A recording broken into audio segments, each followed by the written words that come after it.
अब हम स्टार्ट करते हैं ट्रेंड्स को, कि आखिर विगत वर्षों के अनुसार अगर देखा जाए तो अब हमें किन किन टॉपिक्स पे ज्यादा फोकस करना है। पढ़ना तो पूरा है, पर किन किन यूनिट्स पे हमें ज्यादा फोकस करना है।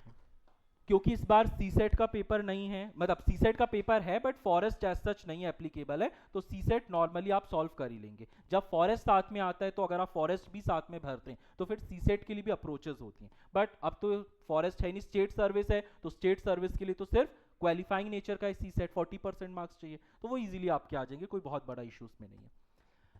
अब हम बात करते हैं कि मध्य प्रदेश लोक सेवा आयोग के यानी कि एमपीपीएससी के जो विगत वर्षों में प्रश्न पत्र आए हैं, उन प्रश्न पत्रों में किस यूनिट से आयोग ने हमेशा किस टॉपिक को लेकर प्रश्न अवश्य पूछा है। क्योंकि अब हम सारी यूनिट्स का रिवीजन तो करें ही करें, साथ में रेगुलर रिवीजन तो करें, बट उसके साथ साथ जिन यूनिट से या जिन टॉपिक से आयोग ने बार बार प्रश्न पूछे हैं उन टॉपिक को ज्यादा अच्छे से कवर करके जाएं, ताकि अगर आयोग इस वर्ष भी उन टॉपिक से प्रश्न पूछे तो हमसे मेनली वो प्रश्न गलत ना हो। ठीक, तो एक एक यूनिट पे ट्रेंड देखते हैं कि किस किस यूनिट पे क्या फोकस करना है। यूनिट 1 मैं थोड़ा सा लास्ट में बताऊंगा, क्यों, क्योंकि ये यूनिट बहुत डाइसी यूनिट होती है। ठीक, हम यूनिट 2 से स्टार्ट करते हैं, लास्ट में यूनिट 1 को देखते हैं। यूनिट 2 से अगर मैं बात करूं जो कि है मध्य प्रदेश का इतिहास, तो मध्य प्रदेश के इतिहास में स्वतंत्रता आंदोलन से हमेशा प्रश्न आया है। मध्य प्रदेश के स्वतंत्रता आंदोलन से, कि मध्य प्रदेश का स्वतंत्रता आंदोलन में क्या योगदान है, हर वर्ष यहां से प्रश्न आता है। उसके बाद मध्य प्रदेश के प्रमुख साहित्यकार एवं उनकी कृतियां, यहां से प्रश्न अवश्य आता ही आता है। मध्य प्रदेश के प्रमुख धार्मिक, सांस्कृतिक, पुरातात्विक स्थल, हमेशा कोई ना कोई एक ऐसा मंदिर एमपीपीएससी जरूर पूछता है जो आप सिर्फ, जिसका नाम आपने मुख्यतः कहां सुना होगा, एमपीपीएससी के क्वेश्चन पेपर में। अगर आप उस क्षेत्र को बिलोंग नहीं करते तो वो मंदिर का नाम आपने कभी नहीं सुना होगा। ठीक, तो यहां से हमेशा प्रश्न आता है। विश्व धरोहर स्थल से प्रश्न आता है। प्रमुख जनजातीय व्यक्तित्वों से प्रश्न आता है। अब तो ट्राइब्स की एक अलग यूनिट है, तो ट्राइबल पर्सनालिटीज इंपॉर्टेंट होते ही होते हैं। इसके बाद त्योहार, लोक संगीत, लोक कलाएं और लोक साहित्य से भी प्रश्न आता है, किंतु यही टॉपिक यूनिट 10 में भी है, तो अब यूनिट 10 से वहां पे प्रश्न ज्यादा आएगा। यूनिट 2 की अगर मैं बात करूं तो यूनिट 2 में स्वतंत्रता आंदोलन अच्छे से करिए, फिर साहित्यकार और उनकी कृतियां करिए, मध्य प्रदेश के धार्मिक, सांस्कृतिक और पुरातात्विक पर्यटन, विश्व धरोहर स्थल, इतना पहले अच्छे से करेंगे यूनिट 2 से। ठीक, उसके बाद फिर पढ़ेंगे मध्य प्रदेश की प्रमुख कला और स्थापत्य कला, यह आपको यूनिट 10 में भी मिलेगा काफी हद तक। जनजातियां एवं उनकी बोलियां, यह भी यूनिट 10 में मिलेगा। लास्ट में आप पढ़ेंगे मध्य प्रदेश के इतिहास की महत्वपूर्ण घटनाएं और प्रमुख राजवंश। अब जब आप मध्य प्रदेश की प्रमुख घटनाएं और राजवंश पढ़ेंगे इतिहास के, तो पहले आप सबसे ज्यादा फोकस किसको करेंगे, आपके मेंस के पेपर में जो मुख्य राजवंश दिए हुए, मेंस के पेपर में है कुछ राजवंश, यूनिट मेंस पेपर 1 के यूनिट 2 में है, और कुछ राजवंश आपको यूनिट 5 में है। डायनेस्टीज हैं, होलकर, सिंधिया, बुंदेलखंड, बघेलखंड, है ना, ये तो जो आपकी मेंस की डायनेस्टीज हैं उनको पहले अच्छे से करेंगे। फिर जो बचा कुचा तो आपको पूरा ही करना है, पुरातात्विक स्थल वगैरह, पुरातात्विक स्थल वगैरह हम थोड़ा सा देख लेंगे लास्ट में, ये चीजें। पर स्वतंत्रता आंदोलन, साहित्यकार, धार्मिक, सांस्कृतिक, इन यहां से प्रश्न यूनिट 2 से हमेशा आता ही आता है। ठीक, चलिए अब यूनिट 2 के बाद आती हैं यूनिट 3 पे। यूनिट 3 में हमेशा कहां कहां से प्रश्न आता है या किस किस एरिया को हमेशा फोकस करना है। पर्वत, पहाड़ियां, पठार, नदियां, झीलें, अच्छे से करके जाएंगे, यहां से प्रश्न आता ही आता है। ठीक, लास्ट ईयर के पेपर्स में आप देख सकते हैं। जलवायु घटनाएं अच्छे से करनी है, एल नीनो वगैरह से प्रश्न आता ही आता है। उसके बाद खनिज से हमेशा प्रश्न आता है, मिनरल्स से हर साल प्रश्न आता ही आता है। उसके बाद फसलों से प्रश्न आता है। ठीक, उसके बाद जनसंख्या से हमेशा प्रश्न आता है। ये कुछ ऐसे टॉपिक्स हैं यूनिट 3 के जहां से हर वर्ष आपको प्रश्न मिलेगा ही मिलेगा। इसके बाद आप फिर, ठीक, तो पर्वत, पहाड़ियां, जलवायु, प्राकृतिक संसाधन में खनिज से प्रश्न होता ही होता है। ठीक, प्रमुख फसलें, एग्रीकल्चर में किसी ना किसी फसल का अक्सर पूछ लिया जाता है कि ये किसकी प्रजाति है या इस फसल में किस राज्य का प्रथम स्थान है, यह हमेशा पूछा जाता है। उसके बाद जनसंख्या से प्रश्न, डेमोग्राफिक से हमेशा प्रश्न देखने को मिलता है। उसके बाद आप प्राकृतिक आपदाएं, क्योंकि प्राकृतिक आपदाएं आप वापस यूनिट 7 में एक बार पढ़ेंगे, ठीक। ऊर्जा के पारंपरिक और गैर पारंपरिक स्रोत, और बाद में आप वन और जल संसाधन भी देख लें। सबसे ज्यादा फोकस करेंगे पर्वत, पहाड़ियां, पठार, इसमें भी नदियां बहुत आती हैं, और पर्वत और पहाड़ियां, पर्वत, पहाड़ियां, नदियां, पठार और झीलें, ठीक है। उसके बाद जलवायु परिवर्तन को फोकस करेंगे, ठीक। प्राकृतिक संसाधन में खनिज पे ज्यादा अच्छे से फोकस करेंगे, किस खनिज का, कौन सी माइंस हैं, है ना, वहां से प्रश्न आता है। फसलों को फोकस करेंगे, एग्रीकल्चर को, और भारत की जनगणना को यानी कि जनसंख्या को, ठीक। ये यूनिट 3 से मोस्ट फ्रीक्वेंट टॉपिक्स हैं जिनसे प्रश्न आता ही आता है, ठीक। चलिए अब आते हैं यूनिट 4 की तरफ, जो है कि मध्य प्रदेश का भूगोल। मध्य प्रदेश के भूगोल की बात करें तो यहां पे जलवायु से प्रश्न हमेशा आता है, मध्य प्रदेश की जलवायु से, है ना, किस क्षेत्र में अरब सागर से ज्यादा वर्षा होती है, किस क्षेत्र में बंगाल की खाड़ी से ज्यादा वर्षा होती है, सियाल, उनाल, चौमासा से संबंधित मावट क्या होता है, ठीक। यहां से प्रश्न हमेशा आता ही आता है। उसके बाद नदियों से हमेशा प्रश्न आता है, और मध्य प्रदेश की पहाड़ियों से हमेशा प्रश्न आता है, ठीक। तो यूनिट 4 में आप वनोपज, नदियां, पहाड़ियां, पठार वगैरह पढ़ेंगे, जलवायु को अच्छे से करेंगे, ठीक। एमपी हिस्ट्री और एमपी ज्योग्राफी के तो टॉपिक्स कॉमन है, जो एमपी ज्योग्राफी में तो पूरा, एमपी जी के तो फुल इंपॉर्टेंट होता है, ठीक। तो एमपी हिस्ट्री में तो फिर भी आप, क्योंकि यूनिट 10 में आप बहुत सारी चीजें कवर करेंगे, बट एमपी ज्योग्राफी तो मोस्ट ऑफ दी चीजें यहाँ पे इंपॉर्टेंट है, ठीक। तो नदियां बहुत अच्छे से करनी है, पहाड़ियां, है ना, बीजागर की पहाड़ी किस क्षेत्र में आती है ना, अखरानी की पहाड़ी किस क्षेत्र में आती है, बुंदेलखंड की सबसे ऊंची चोटी कौन है ना, विंध्याचल की सबसे ऊंची चोटी कौन सी है, कई बार प्रश्न होता है। कैमूर पहाड़ियां किसका विस्तार है ना। फिर पठार से भी प्रश्न कई बार पूछ लिया जाता है, मालवा के पठार का ढाल किस तरफ है, इस प्रकार के, ठीक। तो ये प्रश्न आएंगे। उसके बाद यहां पे भी खनिज बहुत इंपॉर्टेंट होता है ना, किस खनिज में मध्य प्रदेश का कौन सा स्थान है ना, वो प्रश्न अक्सर मिलता है। उसके बाद फसलों के स्थान पूछा जाता है, मध्य प्रदेश किस फसल पे प्रथम स्थान कर रहा है ना, किस फसल का प्रोडक्शन सबसे ज्यादा है, किस फसल को मध्य प्रदेश में प्रतिबंधित किया गया है, इस तरह के प्रश्न। फिर ऊर्जा के स्रोतों के बारे में पूछ लिया जाता है।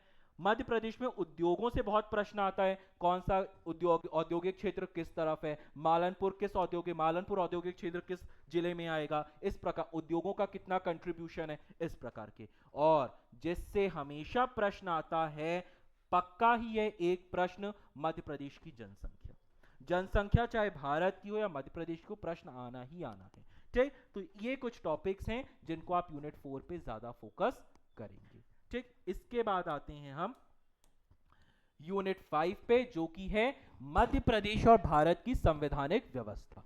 यहां पे जिस टॉपिक से हमेशा 2 से 3 प्रश्न आए हैं वो है संघीय कार्यपालिका, राष्ट्रपति और संसद। विगत वर्षों के प्रश्न देखें, हमेशा राष्ट्रपति से, संसद से प्रश्न आता है, संघीय कार्यपालिका, है ना, सेंट्रल एग्जीक्यूटिव, है ना। तो सेंट्रल एग्जीक्यूटिव से हमेशा आपको प्रश्न मिलता ही मिलता है, ठीक है।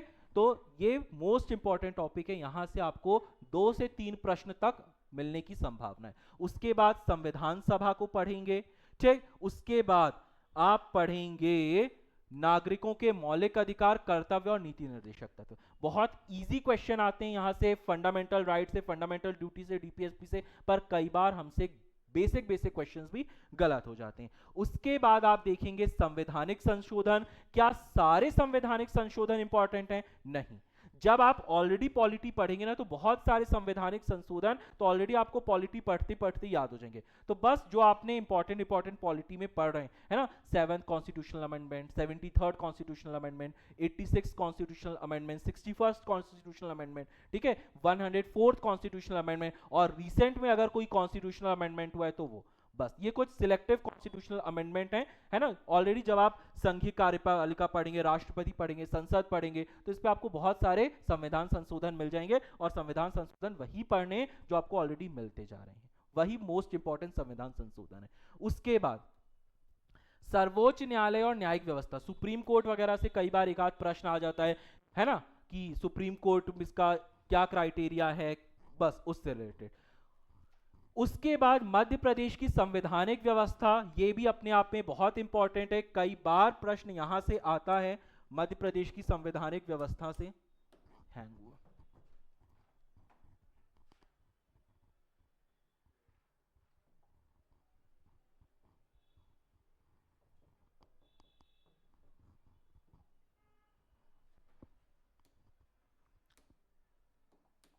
ठीक, तो संघीय कार्यपालिका को अच्छे से करना है, संविधान सभा को, फिर नागरिकों के मौलिक कर्तव्य अधिकार। कई बार बहुत बेसिक पूछ लिया जाता है कि फंडामेंटल राइट्स का कंसेप्ट कहां से लिया गया, तो यूएसए के कॉन्स्टिट्यूशन से। डीपीएसपी कहां से लिया गया, आयरलैंड के कॉन्स्टिट्यूशन से। फंडामेंटल ड्यूटीज कहां से आई हैं, तो रशिया के कॉन्स्टिट्यूशन से हमने लिया है ना। फंडामेंटल ड्यूटीज कौन से संविधान संशोधन से आई हैं, तो वह आ गया ना कॉन्स्टिट्यूशनल अमेंडमेंट। तो इस प्रकार के प्रश्न, हाँ 42nd 44th कॉन्स्टिट्यूशनल अमेंडमेंट, 42वां संविधान संशोधन और 44वां संविधान संशोधन, बहुत इंपॉर्टेंट संविधान संशोधन। तो इस प्रकार के संविधान संशोधन। फिर सर्वोच्च न्यायालय, न्यायपालिका, उसके बाद मध्य प्रदेश की संवैधानिक व्यवस्था, राज्यपाल, मंत्रिमंडल, विधानसभा और उच्च न्यायालय। मध्य प्रदेश के प्रथम मुख्यमंत्री कौन थे, है ना। मध्य प्रदेश में सबसे लंबा मुख्यमंत्री का कार्यकाल कौन सा रहा, है ना। आमतौर पर जो मुख्यमंत्री ही होते हैं वही सदन के नेता होते हैं, किंतु ऐसे कौन से मुख्यमंत्री थे जिनके कार्यकाल में वो सदन के नेता नहीं थे, कोई और सदन का नेता था। तो इस प्रकार के प्रश्न, ठीक है। जब नेशनल फर्स्ट इमरजेंसी लगी थी, फर्स्ट नेशनल इमरजेंसी, है ना, तो उस टाइम मध्य प्रदेश के मुख्यमंत्री कौन थे। भोपाल गैस ट्रेजेडी के समय मध्य प्रदेश के मुख्यमंत्री कौन थे, है ना। भोपाल गैस ट्रेजेडी के समय मध्य प्रदेश के राज्यपाल कौन थे। तो ये जो फैक्चुअल क्वेश्चन है, राज्यपाल में किसका कार्यकाल सबसे बड़ा है, मुख्यमंत्री में किसका कार्यकाल, कौन से राज्यपाल की पद में रहते मृत्यु हो गई थी, राज्यपाल के तौर पे किसका कार्यकाल सबसे छोटा रहा, है ना, किस मुख्यमंत्री की पद पे रहते मृत्यु हुई है, ठीक है। इस प्रकार के प्रश्न अक्सर आते हैं, ठीक। उसके बाद यहीं पे कई बार पूछ लिया जाता है स्पीकर से रिलेटेड भी, मध्य प्रदेश के स्पीकर से रिलेटेड, है ना, विधानसभा के अध्यक्ष, है ना। तो मध्य प्रदेश का सबसे लंबा कार्यकाल किस विधानसभा के अध्यक्ष का रहा, है ना, किस विधानसभा के अध्यक्ष की पद रहते ही मृत्यु हो गई। मृत्यु बहुत पूछते हैं, किसकी पद में रहते ही मृत्यु हो गई थी, ठीक है। इस प्रकार के। फिर चीफ सेक्रेटरी पूछ लिया जाता है कि मध्य प्रदेश के पहले चीफ सेक्रेटरी कौन थे, मध्य प्रदेश के वर्तमान चीफ सेक्रेटरी कौन है, मध्य प्रदेश की पहली महिला चीफ सेक्रेटरी कौन रही, इस प्रकार के, ठीक। उसके बाद स्पीकर, उसके बाद अभी हाल ही में जो विधानसभा चुनाव हुए थे उसमें मध्य प्रदेश के प्रोटेम स्पीकर कौन थे और पहले प्रोटेम स्पीकर कौन थे। तो मतलब मध्य प्रदेश की जो ये हाँ टेम्पररी स्पीकर, है ना। तो राज्यपाल, मंत्रिमंडल, विधानसभा से रिलेटेड ये कुछ प्रश्न अक्सर देखने को मिलते हैं जो फैक्चुअल हैं, तो ये आते ही आते हैं। उसके बाद पंचायती राज, हमेशा प्रश्न आता है पंचायती राज से, है ना। तो पॉलिटी में आपको क्या क्या फोकस कर, पॉलिटी में बहुत इजी है नंबर लेना अगर आपने इन टॉपिक्स को अच्छे से कर लिया, क्योंकि प्रश्न यहीं से आएगा, संविधान सभा से, संघीय, ये तो राष्ट्रपति से तो आना ही आना है, राष्ट्रपति, सांसद वगैरह से, और यहाँ मध्य प्रदेश के, मतलब केंद्रीय मंत्रिमंडल और आपका राज्य का मंत्रिमंडल, दोनों मोस्ट इंपॉर्टेंट हैं। आपके सेंट्रल से भी क्वेश्चंस भरपूर आते हैं और स्टेट के भी उससे क्वेश्चंस भरपूर आते हैं। फिर संविधान संशोधन, मौलिक अधिकार राज्य के नीति निर्देशक तंत्र और पंचायती राज, ये मोस्ट इंपॉर्टेंट है। सुशासन से कुछ बेसिक फैक्चुअल डेटा, सुशासन दिवस कब मनाया जाता है, किसके उसमें, हाँ, उपलक्ष्य में सुशासन दिवस मनाया जाता है, सुशासन विभाग का मुख्यालय कहाँ है, क्या उसका पूरा नाम है, कब उसका गठन हुआ था, कुछ सुशासन से रिलेटेड नीतियां वगैरह हैं वो, मतलब एकदम फैक्चुअल फॉर्म। और इस यूनिट को, इस टॉपिक को राष्ट्रीय और प्रादेशिक संवैधानिक और सांविधिक आयोग और संस्थाएं, आप इसको यूजुअली छोड़ सकते हैं, ठीक है, क्योंकि इससे अगर कोई प्रश्न आया तो बहुत बेसिक, पहले ही अपने आप में एक यूनिट हुआ करती थी, अब इसको सिर्फ एक टॉपिक कर दिया गया है, तो यूजुअली यहां से प्रश्न अवॉइडेड ही रहेगा, ठीक। अगर कोई महिला की नियुक्ति हुई है किसी आयोग में तो वो थोड़ा इंपॉर्टेंट हो जाता है, otherwise not that much important. तो जब इतना पढ़ रहे हैं तो आप इसको एक क्विक उसमें छोड़ सकते हैं, ठीक, क्योंकि प्रश्न यहां से तो आएंगे ही आएंगे, ठीक। उसके बाद अब आते हैं भारत और मध्य प्रदेश की अर्थव्यवस्था से। तो यहां पे भी आपको जनसंख्या से प्रश्न मिलना ही मिलना है, फिक्स ही है, जनसंख्या से हर वर्ष एक प्रश्न आता है। एसडीजी से प्रश्न मिलना ही मिलना है। मध्य प्रदेश में कृषि और उद्योग से प्रश्न रहेगा ही रहेगा। एमएसएमई अधोसंरचना से कोई ना कोई प्रश्न आपको मिलेगा। एक जिला एक उत्पाद योजना से प्रश्न रहना ही रहना है, आत्मनिर्भर और यहां पे। इसके बाद जो मध्य प्रदेश में इकोनॉमिक्स की यूनिट पे जो नीचे के दो टॉपिक है ना, वित्तीय संस्थाएं और यहां पे भी G20 सार्क आसियान, ये मोस्ट इंपॉर्टेंट है। वित्तीय संस्थाओं से हमेशा प्रश्न आता है, मान लीजिए रिजर्व मतलब सबसे पहले कितने बैंकों का राष्ट्रीयकरण हुआ था, 1980 में कितने बैंकों का राष्ट्रीयकरण हुआ था, ठीक। आरबीआई का गठन कब हुआ था, आरबीआई किस एक्ट के द्वारा गठित किया गया था, ठीक है। इंपीरियल बैंक ऑफ इंडिया का गठन कब हुआ था, एग्जिम बैंक कब बना था।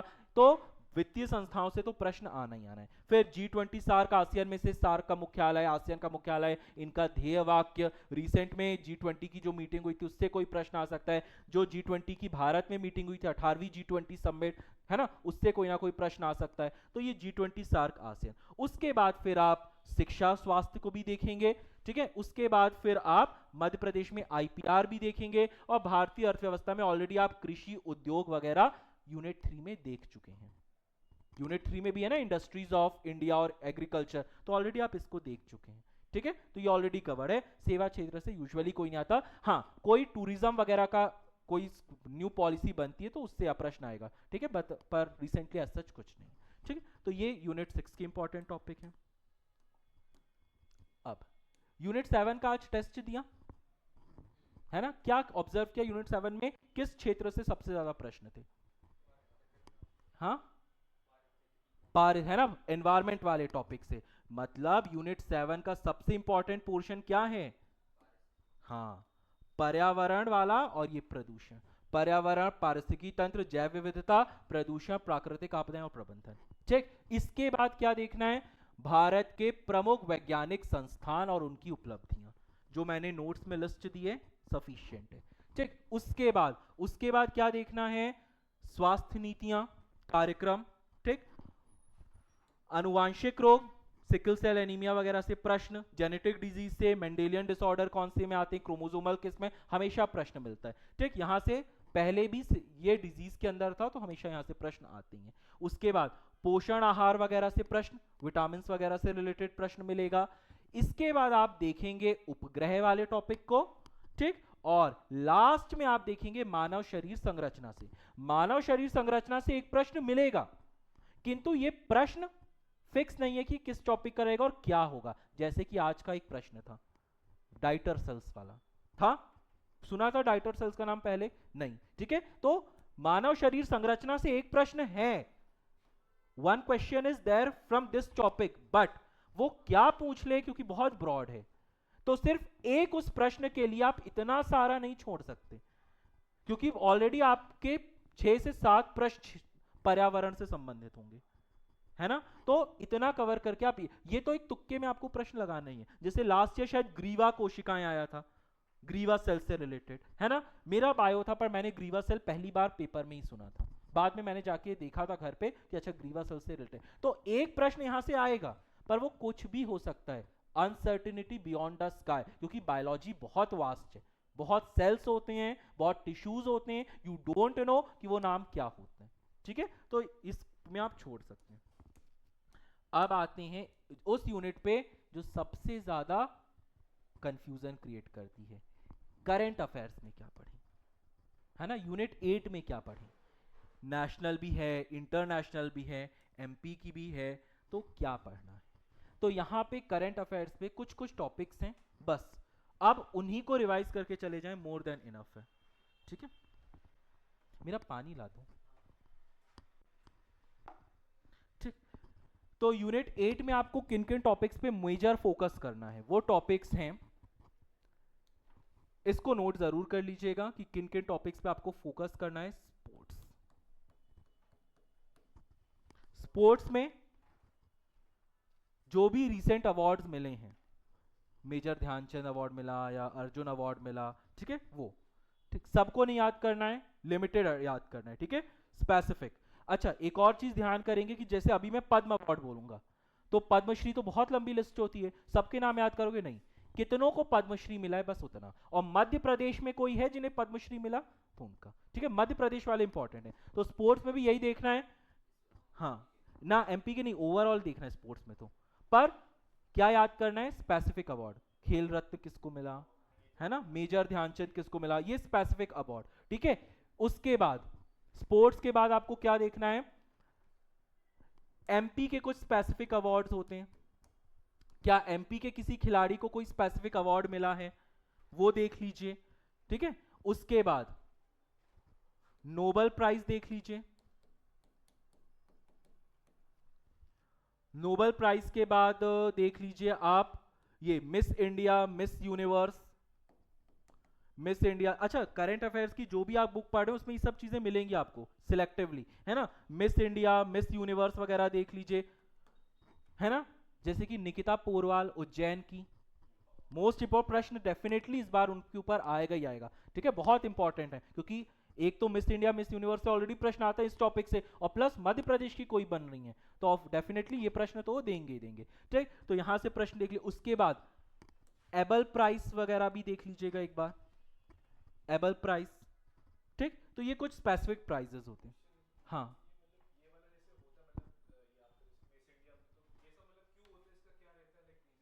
इसका रीजन वैसे तो बहुत सारे रीजन है, मेनली कि अ, प्रतिस्पर्धाएं देखिए, मिस इंडिया मिस यूनिवर्स कोई सौंदर्य की प्रतियोगिता नहीं है ना। It is a competition of brain with beauty, जिसमें हम अपने नेशन की कहीं ना कहीं ब्रेन और ब्यूटी दोनों को साथ में रिप्रेजेंट करते हैं, ठीक है, इसलिए प्रतियोगिताएं होती हैं। उसके बाद ये तो नेशनल और मध्य प्रदेश में स्पेसिफिक। उसके बाद कोई स्कीम अगर अभी नई बनी है 2024 में, चाहे वो इंडिया लेवल पे बनी हो या एमपी लेवल पे, 2024 की जितनी स्कीमें हैं वो आपको अच्छे से पता होनी चाहिए, कब शुरू हुई थी, किसके लिए है, ऑल एंड ऑल, ठीक है। एमपी के भी अवार्ड्स में वो एकलव्य वगैरह देख लीजिएगा। रिसेंटली अगर किसी को कोई विशेष पुरस्कार मिला है, या मध्य प्रदेश के कोई निवासी हैं उनको अंतरराष्ट्रीय स्तर पे कोई सम्मान मिला है, तो वो आपकी करंट अफेयर्स के लिए इंपॉर्टेंट होता है। उसके बाद यूनाइटेड नेशन ईयर डिसाइड करता है। यूनाइटेड नेशन ने 2023 को इंटरनेशनल ईयर ऑफ मिलेट्स बनाया था, 2024 को इंटरनेशनल ईयर ऑफ कैमिलेट्स बनाया था, ऐसी 25 को भी एक स्पेसिफिक ईयर बनाया। तो यूनाइटेड नेशन का ईयर ये इंपॉर्टेंट होता है अपने आप में, ठीक, कि किसको कौन सा ईयर बनाया है, तो यूनाइटेड नेशन के स्पेसिफिक ईयर्स इंपॉर्टेंट होते हैं। इसके बाद ये तो सब था, अरे यार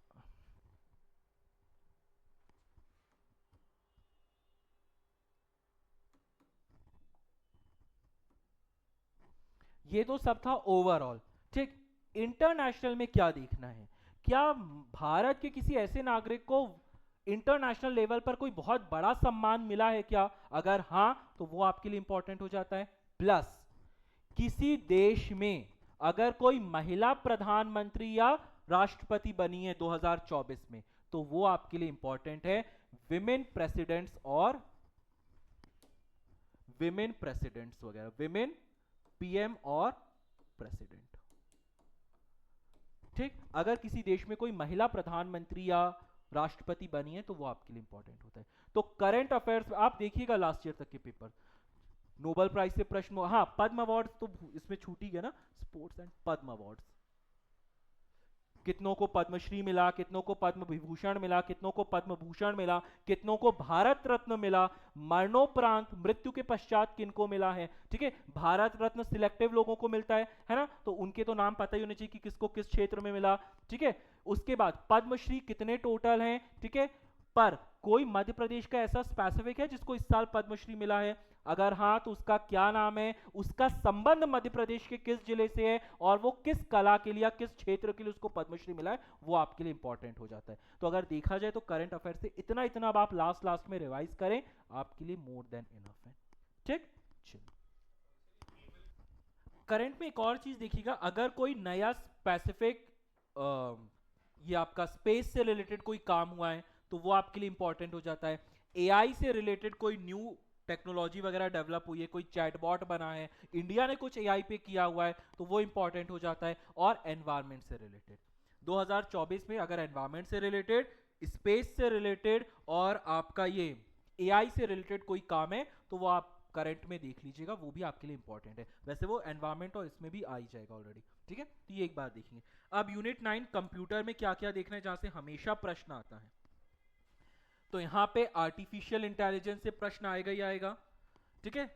साइबर सिक्योरिटी से प्रश्न आना ही आना है। उसके बाद इंटरनेट और सोशल नेटवर्किंग प्लेटफॉर्म से प्रश्न आना ही आना है ना, कि साइबर सिक्योरिटी से तो अक्सर आता है फिशिंग क्या होता है, स्पैमिंग क्या होती है, मोस्ट बार होता है। आर्टिफिशियल इंटेलिजेंस से रिसेंट में कुछ आर्टिफिशियल इंटेलिजेंस पे हुआ है जो कि मैंने बोला करंट पे, वहां से प्रश्न रहेगा। Social networking platform e governance से प्रश्न रहेगा, पर ई गवर्नेंस का जो प्रश्न है वो थोड़ा करंट पे देखते हुए देखिएगा कि अगर करंट में चाहे मध्य प्रदेश सरकार ने या भारत सरकार ने कोई भी पहल करी है तो ऑलरेडी वो आप स्कीम्स में देखेंगे तो है ना, या कोई पोर्टल स्टार्ट कर दिया है, कोई नया ऐप मध्य प्रदेश ने या इंडिया ने बनाया 2024 में, तो वो आपके लिए इंपॉर्टेंट हो जाता है। ठीक, उसके बाद बेसिक कंप्यूटर एक बार आप देखेंगे, ठीक है, जो भी बेसिक्स है, सूचना और संचार प्रौद्योगिकी देखेंगे।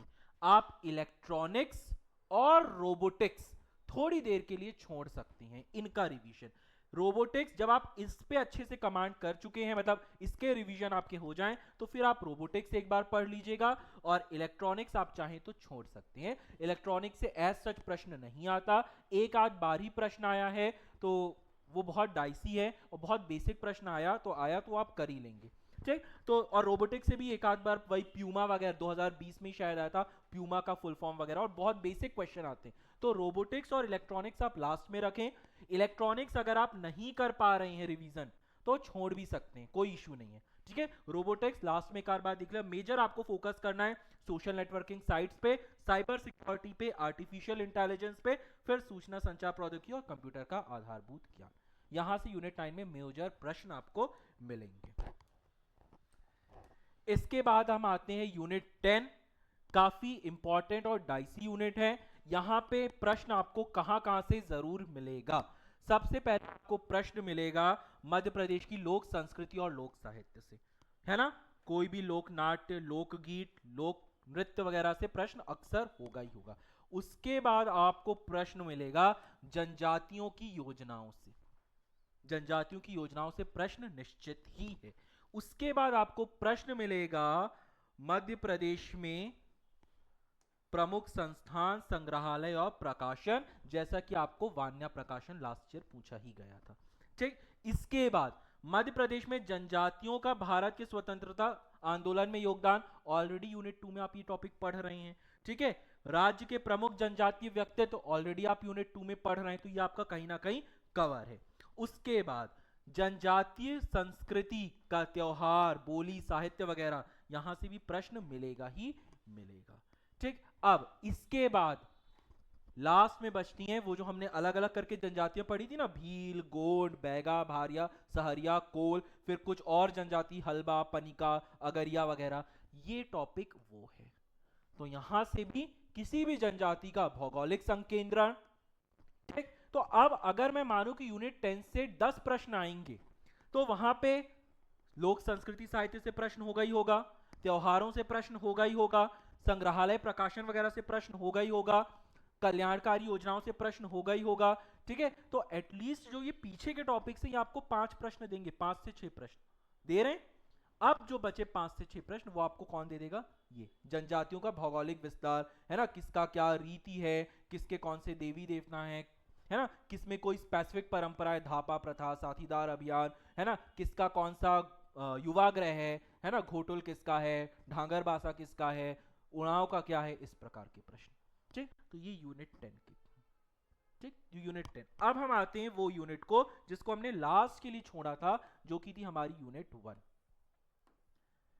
यूनिट 1 में कहां से प्रश्न हमेशा आएगा ही आएगा, तो यूनिट 1 में 19वीं और 20वीं सदी के सामाजिक और धार्मिक सुधार आंदोलन, बहुत स्पेसिफिक है, प्रश्न आता ही आता है।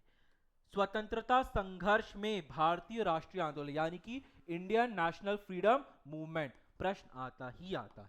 ठीक, उसके बाद आपको प्रश्न मिलेगा इस क्षेत्र से, अच्छा खासा प्रश्न मिलेगा, मध्य प्रदेश की संकल्पना, विचार, प्राचीन। अभी इतना डिटेल टॉपिक है, क्या इसको पूरे पढ़ना है, क्विक रिवाइज के फॉर्म पे इसमें पूरा पढ़ना है। बहुत जब आप इसको पढ़ेंगे, आपने पढ़ा होगा तो बहुत कुछ यहाँ पे स्पेसिफिक मिल गया होगा। किसी वेद में कोई ध्येय वाक्य बहुत इंपॉर्टेंट होगा, है ना, किसी वेद में कोई स्पेसिफिक चीज होगी, किसी ब्राह्मण ग्रंथ में कुछ स्पेसिफिक होगा, है ना, सभा समिति किसके, है ना, सभा और समिति को पुत्री बोला गया है किस वेद में, इस प्रकार के बहुत सारे फैक्चुअल फॉर्म आपको मिल जाएंगे, तो आप ये पढ़ेंगे। उसके बाद आप पढ़ेंगे एक फॉर्म पे प्राचीन और मध्यकालीन इतिहास, क्विक, एकदम क्विक। अच्छा, प्राचीन में ये फैक्चुअल फॉर्म पे, क्योंकि जब कट ऑफ बढ़ाना होता है ना तो हिस्ट्री को टफ कर दिया जाता है, क्योंकि हिस्ट्री तो बहुत वास्ट है। को किस पर्टिकुलर इवेंट को लेकर किसने क्या बोला, क्या स्टेटमेंट दिया, कई बार ये पूछ लिया जाता है, जैसा कि लास्ट ईयर पूछा था 2024 के पेपर में। 2024 के पेपर में हिस्ट्री थी जो, वो अगर आप मॉडर्न वगैरह देखें तो कंपैरेटिवली टफ पूछा गया था, है ना? क्यों? ताकि कट ऑफ थोड़ा सा बढ़ सके। स्टेटमेंट, सिर्फ स्टेटमेंट, ये किसका था, तो ये ऐसे प्रश्न है कि ये सबके लिए न्यू रहेगा। तो यहाँ पे आप गेम किस तरफ शिफ्ट को नहीं जानते, तो यहाँ पे ज्यादा दिमाग लगाने से बेटर है कि आप उन टॉपिक्स को जो इजी है, 1920 सेंचुरी इजी है, नेशनल फ्रीडम मूवमेंट इजी है ना, आराम से 4 से 5 प्रश्न आ जाएगा। फिर इतनी एंशिएंट हिस्ट्री पढ़ोगे, ये पढ़ोगे, तो ऑलरेडी कुछ ना कुछ तो प्रश्न बनेंगे ही ना। कहीं से या तो डबल डाउट हो रहा होगा, या ब्लैंक भी होगा तो तुक्का मारोगे, या कुछ इवेलुएट करोगे, लॉजिकल लगाओगे, तो हो जाएगा।